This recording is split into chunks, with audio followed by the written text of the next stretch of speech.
Pagbukas niya ng mata ay naramdaman niyang mabigat ang dibdib dahil may mga papaya na siyang malalaki. Tapos nang hinanap niya si Manoy ay naging flat ito at naging caps na talaga ang naroon. At mas lalo siyang nagulat dahil chicks ang nakita niya sa salamin. Pero bago tayo magpatuloy ay mag-like ka muna Lods. O Anime Recaps Tagalog, mapapawaw ka sa sarap. Nax. Nagsimula ang series kay Batang Luffy na gustong maging pinakamalakas at nangyari nga ito paglaki niya.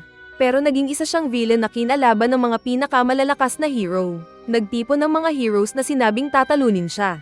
Pero kaagad niyang nahuli ang isa at iniwan ng patay. Nagpatama ang archer ng mga magic arrows pero na-deflect lang niya. Umatake naman ang bear na gusto ng suntukan kaya binoksing din niya ito na natalo. Isa pang malakas na may metal gear ang sinuntok siya sa mukha. Pero kalaunan ay ito pa rin ang na-corner sa pader na nabugbog. Kaso ay may naihanda itong self-explosion at sumabog ang lugar. Pero buhay pa rin si Luffy na binalak matagan ng isang knight sa likod na ginawa niyang tubig. Pero pinag-teleport ito ng isang elf na umatake sa likod.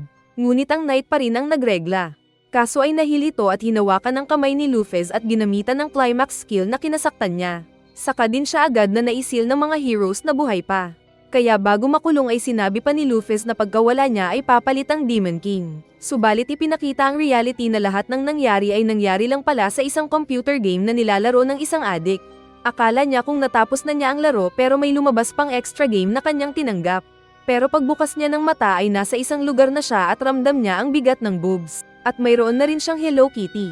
Nakita niyang naging siya yung character na si Luffy.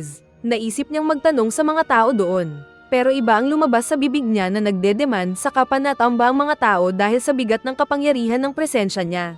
Dahil sa lakas ng pressure ay kawawa ang mga naroon na hindi makatayo. At maging ang ating bida ay hindi pa kabisado gumalaw sa katawan na iyon. Dahil pala ito sa intimidation na skill ni Luffy. Nagawa naman niyang makontrol ang sarili kaya nakatayo ang mga kawal at ang hari na naroon. Natakot sila ng pag-angat ng ulo ay pinandilitan sila ni Luffy. Inaatake daw ng Devil King ang mga tao doon kaya nagtawag sila ng hero. Pero sa malas nila ay ang dumating ay si Luffy. Sa pagtikhim lang niya ay labis ang takot ng mga tao. Pero sinabi ng bida na wala na siyang intention maging conqueror. Saka aalis siya para makita ang mundo at ma-appreciate ang mga maganda dito. Saka din kaagad na lumipad ang bida na hindi niya maipaliwanag dahil alam niyang igalaw ang pakpak. Masaya siyang lumipad na parang kalalayan na ibon. Nakita niya ang dating tower nito at agad na pinuntahan iyon. Ipinaliwanag ng bida na sa paglalaro niya ng online RPG game na iyon ay ginastusan niya ang kanyang character na si Luffy at na maximum ang level stats nito. Saka din niya nasakop ang malawak na lugar ng laro. Nakipaglaro siya sa iba pang players na mga heroes naman ang kanilang character at naglaban sila ng trip lang. At wala silang pakialam sa tunay na enemy big boss ng game na iyon. At yun yung part na natalo siya. Bumalik siya sa kanyang Sky Tower at nakita sa loob na walang naroon. Naupo siya sa kanyang trono habang nag-iisip na may naalalang kainuman. Natigil siya nang may lumapit na namukan si Luffy. Pero hindi niya ito kilala at maalala. Kaya nagpakilala itong ang kanyang advisor. Isa daw ito sa mga non-player character na inilagay niya noon para maging kasama ni Luffy. Sinabi ng bida na masaya itong nakita ang advisor. Saka din siya nagtanong kung anong ganap habang nawala siya ng ilang daang taon. Sinabi ni Dina na yung mga heroes na mababa ang lifespan na nakatalo sa kanya noon ay namatay na. At 3 na lang ang natira. Kaya napaisip ang bida kung mga tao na players ang mga ito tulad niya. Tapos buhay pa daw yung Devil King na tinatalo yung mga heroes. Mayroon pa rin daw yung NPC na mga 12 Heavenly Stars na support nila kung kailangan nila silang tawagin. Ito yung mga monsters na ginagawa nilang support weapon at ilan sa mga ito ang nakuha na niya dati. Sinabi niya kay Dina na misyon nilang kunin ang mga Heavenly Stars bago makuha ng iba. Ipinakita ni Dina ang kinaroroonan ni Aris the Ram na inaatake ang isang bayan na itinayo ng isang hero. Excited na pupuntahan sana ito ni Luffy.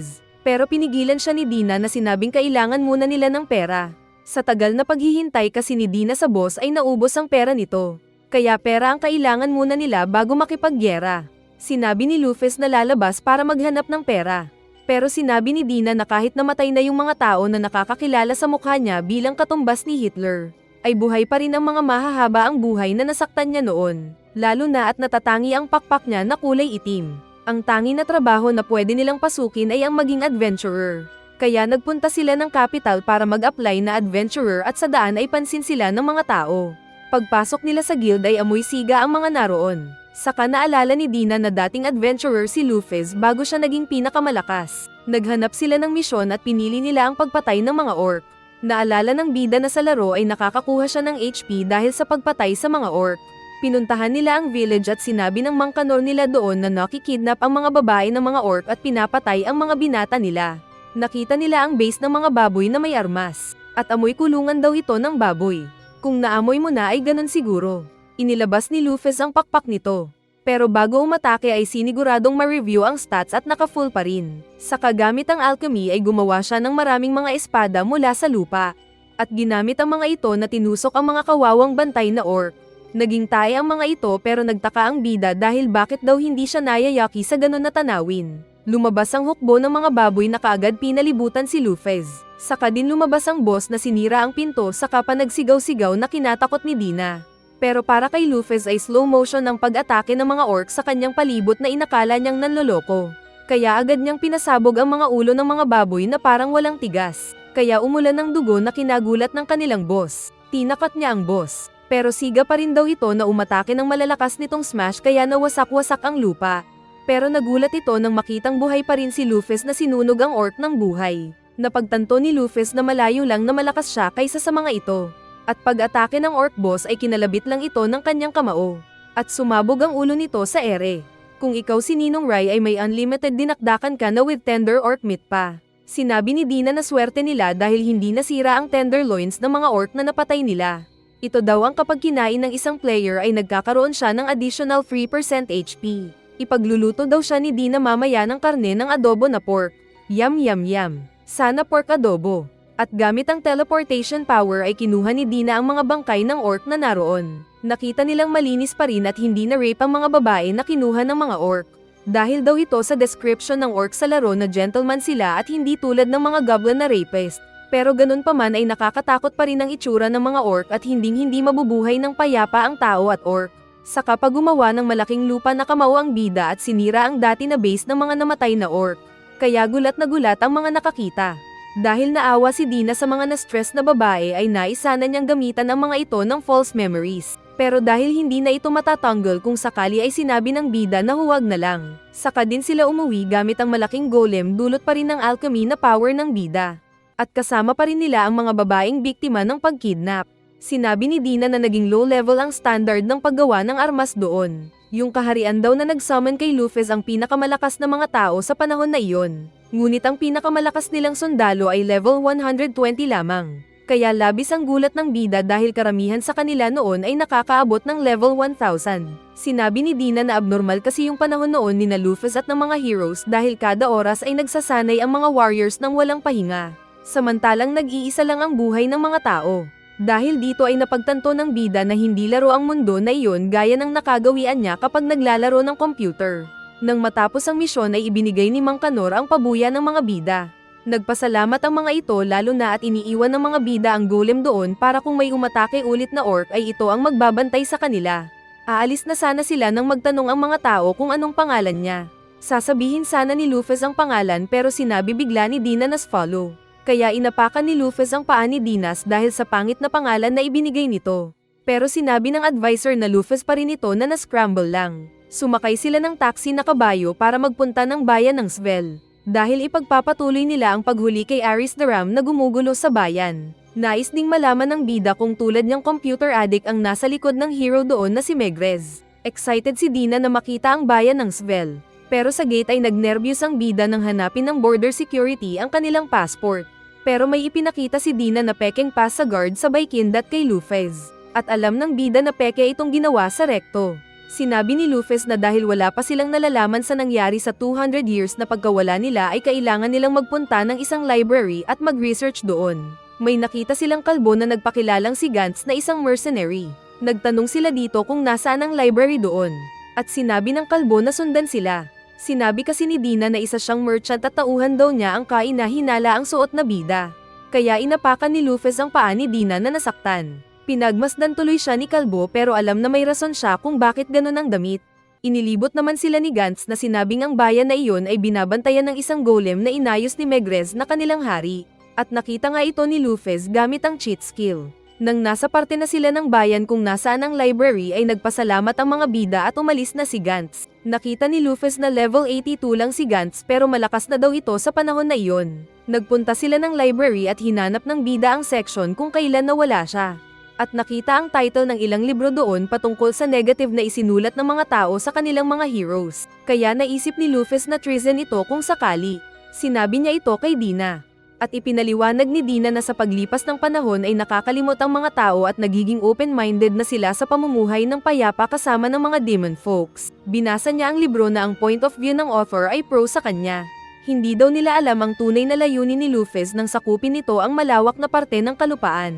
Ngunit dahil dito ay nagkaroon ng pagkakaisa ang mga tao. Saka din siya nilabanan ng 7 malalakas na hero. Pero dahil sa pagkawala ni Luffy ay nasakop ng Devil King ang dating teritoryo ni Luffy at naging masikip ang mundo ng mga tao.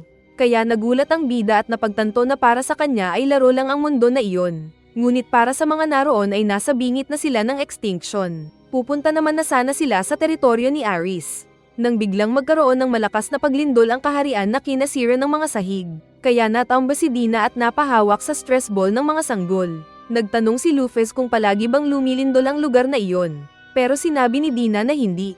Kaya napagtanto ni Luffy na kagagawan nito ni Aris dahil may power itong magpalindol. At alam din ito ni Megrez. Kaagad na gumawa ng ibon na bato ang bida. Saka din tinawag si Dina na humawak sa likod niya. Tumaas ang kanilang kinatatayuan saka parang jet ito sa paglipad na umalis. Biglang naalala ni Luffy ang hindi niya memorya. Pero napagtanto niyang hindi naman agresibo dapat si Aris dahil isa itong tupa. Kaya alam niyang may dahilan. Ipinakita ang umiiyak na Aris na cute na version. Nakita nito si Luffy at alam nitong umiiyak ang Rainbow Ship dahil sa mahina ito at palaging nasa panganib dahil kada hibla ng kanyang buhok ay mas mahal pa sa 1 kilo ng ginto. Wow! Sinabi ni Luffy na dapat maging malakas si Aris. Kaya biglang kinagat ng tupa ang bida na sinabing mabuti at may lakas ito ng loob. Saka din inaya ang ship na sumama sa kanya sa pagsakop ng mundo na iyon. At nagustuhan naman ito ni Aris. At dahil walang pangalan ng tupa ay si Luffy pa mismo ang nagbigay ng pangalan nitong Aris. Mabilis na tumatakbo si Gantz at ng isa pang kasama nito. At nag-formation agad ang maraming mga tao. Kaso nang ipakita ng captain nila ang mga sumusugod ay mas marami ang mga ito kaya nagreklamo si Gantz na ganun kadami ang kailangan nilang pigilan. Nag-report ang isang kawal na nasa posisyon na sila kaya naunang nagpatama ng mga magic spells ang mga mage. Saka din nagpalipad ng mga palaso ang mga archers. Kaya maraming mga halimaw ang natigok pero marami pa rin sila. Naghanda naman ang mga knight at sa pangunguna ni Gantz ay nakipagsalubungan sila sa mga halimaw.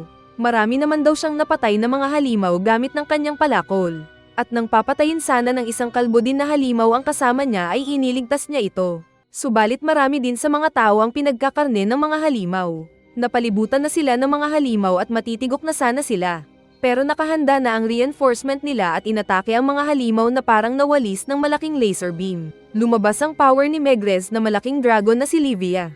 Kaya nagsaya ang mga tao. Saka painutusan ni Megrez ang dragon na ubusin ang mga halimaw at kinain nga ito ng mas malaking halimaw.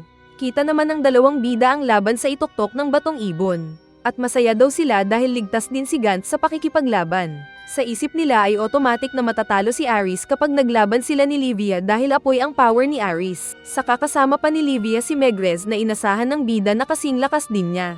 Pero nagulat ito dahil level 500 lang nang tignan niya ang level nito. Dahil pala may sumpa itong dinadala. Sinabi ni Dina na totoo daw ang chismis na noong matalo ang mga heroes ng Devil King ay sinumpa sila ng Devil King kaya hindi nagagamit ng mga heroes ang kanilang tunay na power. Kaya napagtanto nilang si Livia na lang ang huling pag-asa ng bayan na iyon. Natigilan sila sa pagdating ng naging higanti din na tupa. Saka pa ito umatungal na kinatigil ng lahat.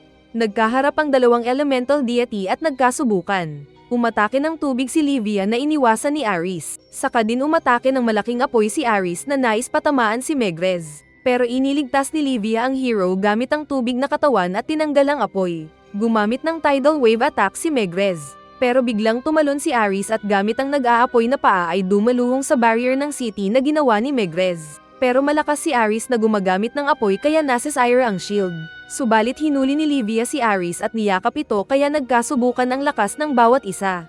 Tubig laban sa apoy. Nagtanong si Dina kung sino ang mananalo. Sinabi ni Luffy na mas malakas si Livia. Ngunit dahil nauubos ang kanyang HP ay siya ang matatalo sa huli. Nagkukunwari lang daw kasi si Aris na ibuhos ang buong lakas nito sa pag-atake pero may tinatago pa itong lakas. Saka nakangiti ang tupa. Habang ang mga tauhan niya ay tumatakbo paalis dahil ginamit lang niyang decoy ang mga ito sa simula pa lang. Naisip ng dalawang bida na naging matalino na si Aris dahil sa pagtuturo niya noon. Saka biglang lumakas ang apoy sa katawan ni Aris na kinasaktan ng napasigaw na Livia at nakalaya si Aris. Dahil alam ni Luffy na matatalo si Livia at ayaw niyang manghina pa ito ay sinabi niya kay Dina na makikialam na sila.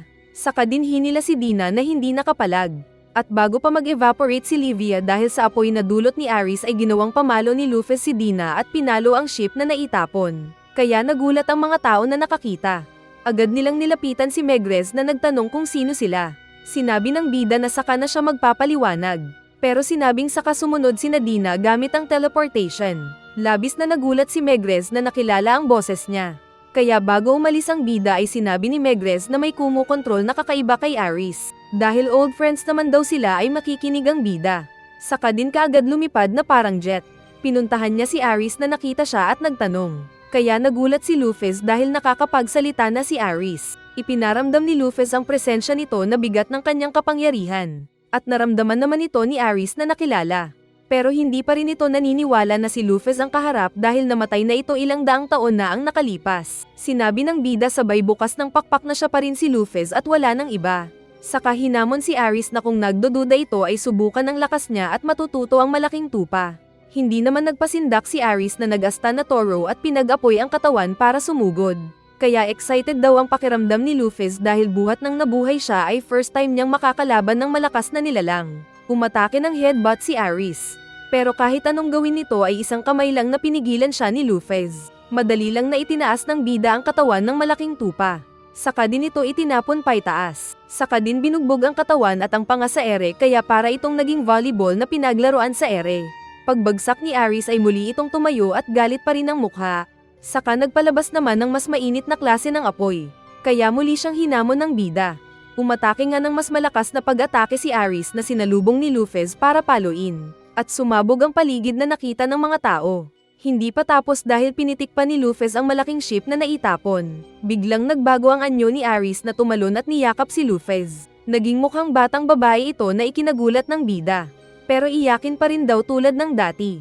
Sumilip si Dina at dahil kalmado na si Aris ay lumabas na ito. Nakita ni Luffy na tulad pa rin ng dati ang lakas ni Aris na nadagdagan lang ng skill. Binuksan ulit ng bida ang pakpak nito at sinabi kay Aris na siya ulit ang unang pinuntahan para tawagin sa pagkolekta sa 12 Heavenly Stars. Kaya masaya si Aris na niyakap ang bida at sinabing sasama sa boss. Binati din ni Aris si Dina na hindi daw niya kilala.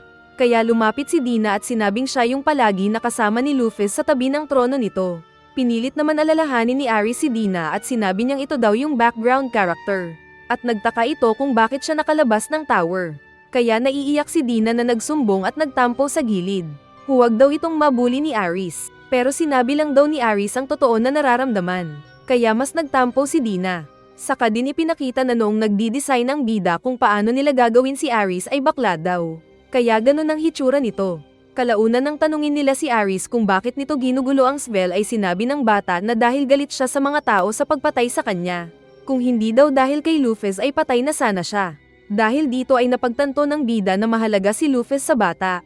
Pero naalala niya ang sinabi ni Megrez na may kumokontrol kay Aris. Kaya pinaamin ng bida si Aris kung sino ang nagmamanipula sa kanya. At sinabi naman ni Aris ang totoo. Saka din ipinakita si Mars na tauhan ng Devil King. Alam nitong nanghina si Livia na nagbabantay sa Svel. Patawa-tawa ito dahil mayroon siyang maraming mga tauhan na level 80. Nakahanda na sila para atakehin ng Svel. Ginamit daw niya ang nararamdaman na galit ni Aris para atakehin nito ang mga tao na dati na pinoprotektahan. Biglang nagkaroon ng pagsabog na ikinamatay ng mga tauhan niyang naka-formation. Kaya siya nagtaka kung anong nangyari. Saka din nakita si Aris kasama ng bida. Naramdaman ni Mars na malakas ang kasama ni Aris pero matapang pa rin itong nagpunta sa harapan ng mga bida. Nakita ng bida na kulay blue ito at black ang mata kaya alam na niyang isa itong devil folk. Ipinaalala ni Mars na galit si Aris sa mga tao. Pero sinabi ni Aris na galit pa rin siya sa mga ito. Subalit hindi ito gusto ng kanyang boss at ang tangi na magbebenepisyo dito ay ang mga devil folks kaya hindi na siya magpapagamit pa. Kaya sinabi ni Mars na alam nitong darating ang araw na iyon at napaghandaan na ito ni Mars at aalisin na rin si Aris. Umabante si Luffy na sinabing hindi pa pwedeng lumaban si Aris dahil masakit pa ang katawan sa laban nila kanina. Sinabi ng nagyabang na Mars na katapusan na ng kaharap nito na hindi niya kilala. Sabay palabas ng presensya ng kapangyarihan nito. Inilabas din niya ang kombinasyon ng apoy na espada at yelo na espada sa magkabilang kamay. Saka madaldal ito na sinabing wala pang nakatalo sa kanya. At mabilis itong nagpaikot-ikot sa paligid ni Luffy habang madaldal na nagyayabang ng kaya niyang gawin. Umatake ito sa likod ni Luffy. Ngunit sinalubong niya ang kamao ni Luffy na sinabing tumigil ito. Kaya habang naitatapon ng kalaban ay naalala niya si Luffy pero huli na dahil naitapon na siya. Naalala ko tuloy si Sonic na kinalaban noon si Saitama. Ganitong-ganito ang dating ng laban nila. Ang pinagkaiba lang ay yung betlog ni Sonic ang nadaplisan ng suntok. Nagtanong si Luffy kay Aris kung sino ang mastermind na boss na tinutukoy ni Meg Grace. Magpapaliwanag sana si Aris pero dumating si Dina na sinabing siya ang magkukwento. Ipinaliwanag ni Dina na luminary ang tawag sa 7 general ng mga Devil Folk at kasama si Mars. Sila daw ang pinakamalakas sa lahat ng Devil Folk kasama na ang Devil King at anak nito. Pero sinabi ni Luffy na napakahina ni Mars para maging pinakamalakas sa kanila. At sumagot si Dina na pati ang mga Devil Folk ay bumaba ang standard ng malakas. Napansin ni Aris ang mga kalaban na hindi pinatay ni Luffy. Ginamit ni Luffy ang capture power nito at ginising ang mga nabugbog na kalaban. Saka din inutusan ng mga ito na umuwi sa kani-kanilang pinanggalingan at huwag mananakit ng tao nang walang dahilan. Kaya nagmarcha ang mga ito na nag-alisan. At tapos ang problema nila tungkol kay Aris na napangiti. Pinuntahan nila ang kinaroroonan ni Megrez at tinawag siya ni Megrez para mag-usap silang sila lang. Naalala ng bida ang tunay na Megrez na player. Nagkasama daw sila noon sa laro na manghunting at nag-usap sila ng mga kalokohang bagay. Kaya makikilala niya kung ito pa rin yung dati na player. Nadaanan nila ang ilang mga high-ranking na mga tao doon na pinupuri si Megrez sa tagumpay. Nagpunta sila sa opisina ni Megrez at sinabi ng elf na walang CCTV doon. Hiniling nito na ipakita ni Luffy ang mukha. At ipinakita naman ng bida ang mukha at pakpak kaya nakumpirma siya ni Megrez. Binati ni Luffy si Megrez na dating kaibigan nito pero iba ang ekspresyon ng mukha nito. Kaya alam niyang hindi na ito yung hinahanap niyang player na Megrez. Sinabi ni Megrez na nagbabago daw ang tao at siya naman ay naging mahina. Akala nito kung naroon ang bida para mapagtawanan ng ipinanghina niya. Pero sinabi ng bida na nasummon lang siya ng mga tao na naghahanap ng hero. Napagtanto ng bida na ganun ang reaksyon ni Megrez dahil sa mga libro na sinusulat ng mga tao patungkol sa mga heroes. Na dahil sa pagkakamali nilang matalo si Luffy ay nagdulot ito na matalo sila ng mga Devil Folk at nagkaproblema. Kaya maraming tao ang hindi pro sa kanya na isang hero. Sinabi ng bida na ganun pa man ay dapat pa rin siyang matuwa sa panalo at magpatuloy sa trabaho. Nagtanong si Megrez kung bakit hindi nagagalit si Luffy sa pagpatay nila sa kanya. Pero dahil yung adik na computer boy ang nasa katawan ni Luffy ay wala lang ito sa kanya. Kaya inisip niya ang pwedeng sasabihin ni Luffy doon. Sinabi ni Luffy na tanggalin na ni Megrez ang pagsisi sa kanyang sarili. At ipinaalala na hero ng bayan si Megrez at dapat siyang maging proud dito. Saka din ipinakita noong panahon na nagsisimula pa lang sila na nagiinuman sa isang mesa. At bawat isa ay may pangarap na maabot. At maging isang conqueror ang gusto ni Luffy na hindi pinapaniwalaan ng dalawa. Saka sila nagsaya. Naalala ito ni Megrez na muling nagkaroon ng self-confidence at nagpasalamat kay Luffy. Saka din ni-restore ni Luffy ang lakas ni Livia para mabantayan pa rin ang bayan. Nagtanong si Megrez kung anong next na gagawin nila. At sinabi ni Luffy na pupuntahan nila ang isa pang Heavenly Star. Sinabi ni Dina ang tungkol sa tower kung saan nakalagay ang dating mga gamit ni Luffy at binabantayan ito ni Libra. Sinabi ni Megrez ang narinig na lahat daw ng nagpupunta doon ay kaagad na pinapatay ni Libra. Kaya sinabi ni Luffy na parang yung tauhan nilang Libra na ginagawa lang ang trabaho para bantayan ang gamit nila.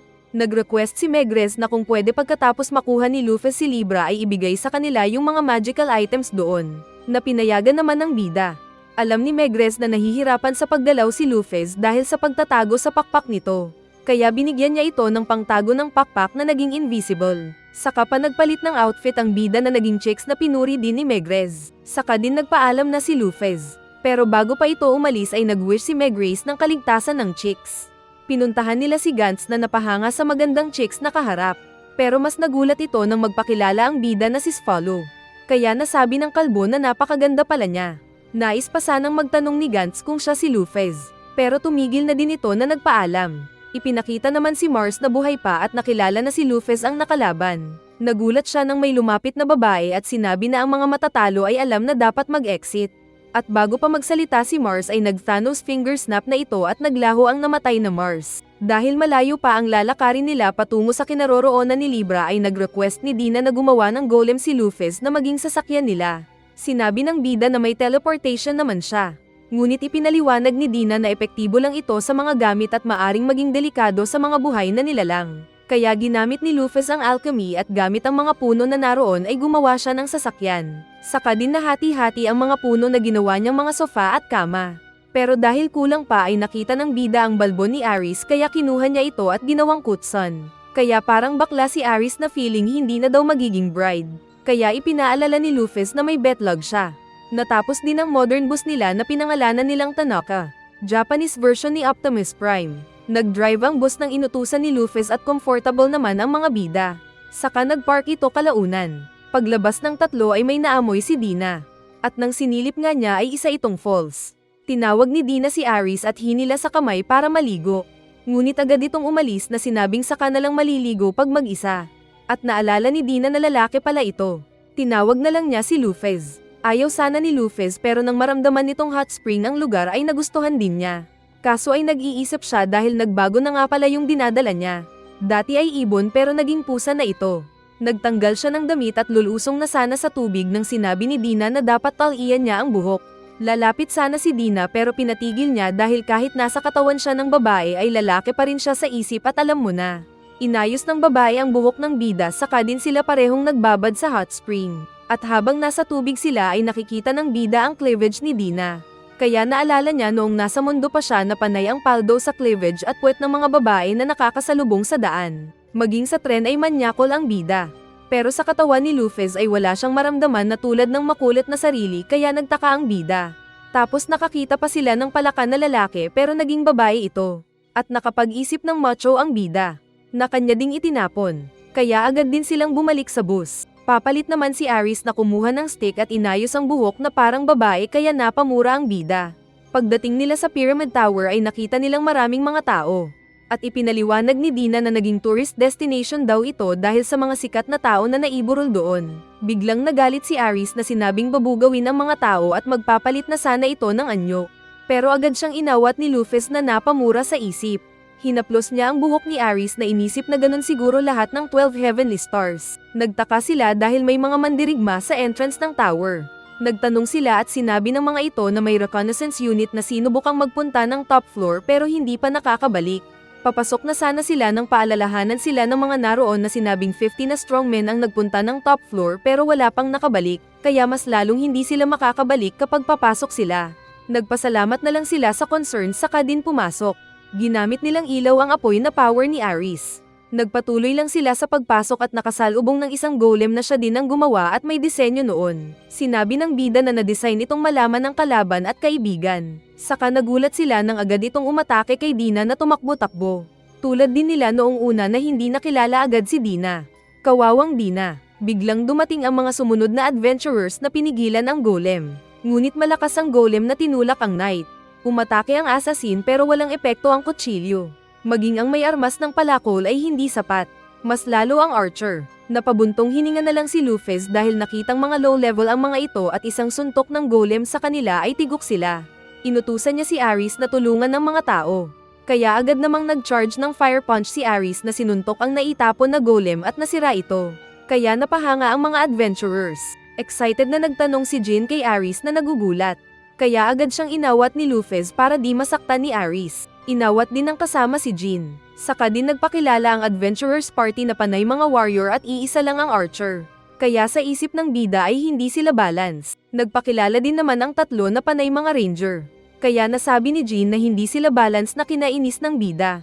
Sinabi ng mga warriors na dahil mga ranger sila ay kailangan nila ng tulad nilang warriors at nag-alok silang maging bodyguard nila. Ayaw sana ni Luffy pero agad pumayag si Dina. Kaya masaya ang mga adventurers na nauna sa pagpasok. Saka ipinaliwanag ni Dina na gamitin muna nila ang mga warriors para pag-abot nila ng top floor ay fresh pa rin sila. Kaya naisip ng bida na manggagamit ito tulad ng maraming babae ngayon na ginagawang stepping stone ang mga boys sa buhay hihihi. Ipinakita naman ang mga naunang party ng mandirigma na nakarating na sa top floor. Pag-abot nila doon ay agad na na-activate ang nagbabantay na si Libra ng intruder alert. Nag-warning ito na papatayin ang mga dumating saka din nag-countdown pababa. Sinabi ng mga adventurers na nagpunta sila doon dahil nalilipol na sila ng devil folks. Nag-post naman si Libra, ngunit sinabi nitong magnanakaw ang mga dumating kaya kailangan niyang patayin. Kaya natakot ang mga warriors na nagmamakaawa.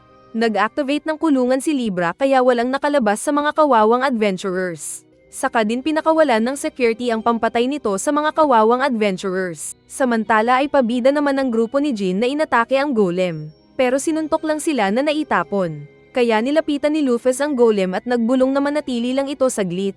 Kaya nang umatake ulit ang mga adventurers ay nagpatamba ang golem at naisip ng mga adventurers na ang lakas-lakas nila. Kaya napatanong ang bida kung ilang beses pa niya ito gagawin. Kalaunan pa ay sinabi ni Luffy na umatras ang lahat. Saka din nag-activate ang mas malaking golem na nagbabantay doon na kinagulat ng lahat. Iyon daw ang gatekeeper na mas malakas kumpara sa mga normal na mga golem. Naiisip ni Luffy na para malagpasan ito ng party ay may nagsakripisyo para makatakas ang iba. Nilapitan niya ito kaya agad siyang naisawatin ng iba. Pero sinabi ni Dina na may balak siya. Nagtanong si Luffy kung kilala pa siya ng golem. Pero biglang sinabi ng golem na isa siyang intruder. At umatake ang malaking robot ng suntok. Pero mabilis iniwasan ng bida at kaagad din na nahati ang bumagsak na gatekeeper. Paulit-ulit na sinabi ng gatekeeper na papatayin ang mga kalaban, pero bigla din itong sinabi na welcome home sa boss na Luffy. Kaya bumalik ang bida at sinabing magpahinga na ito.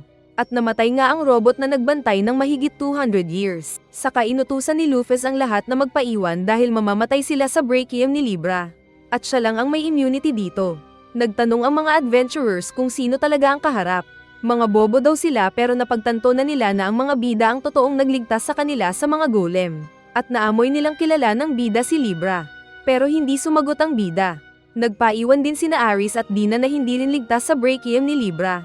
Pag-akyat niya sa lugar na binabantayan ni Libra ay nag-activate ulit ang robot na bantay at nagbilang ng countdown. Saka sinabi nitong papatayin ang dumating. Kaya ipinakita agad ni Luffy kung sino siya at binati si Libra na natigilan na sinabi ang pangalan niya. Pinag-aralan daw ng robot ang biological data ni Luffy at nakumpirma na siya ito 99.99%. Nakompute din itong wala siyang laban kay Luffy. Nag-short circuit ang robot na sinabing papatayin si Luffy kapag lumapit pa.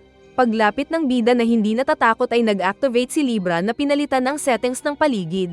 Saka din inilabas ang mga baril at jetpack sa katawan. Agad nitong pinagbabaril ang bida na umiilag din sa paglipad. Saka pa sila naghabulan sa mga meteors na naroon. Sinusundan ni Luffy ang android nang magpalipad ito ng maraming missiles na sumabog sa ere at nataman pa ang bida. Pero hindi siya nasaktan na patuloy na pinagbabaril ng android. Sinira niya ang baril ng android na sumabog. Pero patuloy pa rin ito sa paglipad palayo na bumaril pero ibinalik ng bida ang mga bala. Muling pinalitan ni Libra ang paligid. Saka din nito ini-activate ang final weapon nitong pinakamalakas. Ginamit niya ang sandata na Brachium at pakiramdam ni Luffy na unang beses siyang makakaramdam ng sakit sa pagkakataon na ito. Naramdaman niya ang init dulot ng power ni Libra. Pero naglakad pa rin siya at kahit mabilis ang pagbaba ng kanyang HP ay alam niyang kaya niya pa rin ang pag-atake na iyon. Kaya nalapitan niya si Libra na natigil ang paggamit nito ng Brachium. Inakala niya kung ayos na pero biglang nag-laser ng malakas ang isang mata ni Libra na kanyang inilagan. Saka din naging matulis na armas ang kamay ng android na sinangga ng bida. Sabay hawak sa katawan ni Libra at nirepair ito na parang na factory reset na cellphone. Kaya naging ayos ulit ang lahat ng katawan ni Libra. Kaya naayos din maging ang sira ng mata ni Libra at nasabing 100% na si Luffy ang kaharap. Kaya inabandona na nito ang pagbabantay sa tower. Saka din nahilo. Nagproblema siya kung paano maipapaliwanag sa mga adventurers kung anong relasyon nila ni Libra. Pero paglabas niya ay ginamitan na pala ni Dina ang mga adventurers ng power nitong false memories. Itinanim daw niya sa isip ng mga adventurers na sila ang nakakonquer ng dungeon at sira na si Libra pagdating nila. Saka sinabing plano na pala niya ito nung simula pa kaya hinayaan ng mga adventurers na sumama sa kanila. Kaya sinabi ng bida na nakakatakot din si Dina pero mabuti na lang at kasama din nila. Pagkatapos ay nagpunta sila ng top floor at nakita ang mga kayamanan na inipon ni Luffy. At hindi alam ng bida kung bakit siya nanginginig na napansin ng dalawa. Kaya sinabi ni Dina na kahinaan ni Luffy na mangkolekta ng mga kumikinang na bagay. Kaya nagtaka ang bida dahil hindi naman niya isinali ito sa mga characteristics ni Luffy nang bumili siya ng mga skills nito. Sinabi ni Dina na kukunin lang nila ang mga powerful na armas na kailangan nila. Pero hindi na malaya ng bida na pumulot siya ng maraming ginto kaya pala siya kumalma. Saka pulot siya ng pulot ng mga gold na wala namang mahalagang gamit ayon kay Dina. Nang matipon na nila ang mga armas na ginamit ni Luffy noon, ay nag-request din si Dina na mas maganda kung idagdag din nila ang mga golem. Kaya kinuha nga nila ang marami sa mga ito kasama ng mga nakatambay sa isang malaking kwarto. Saka din ito ginamitan ni Dina ng teleportation magic.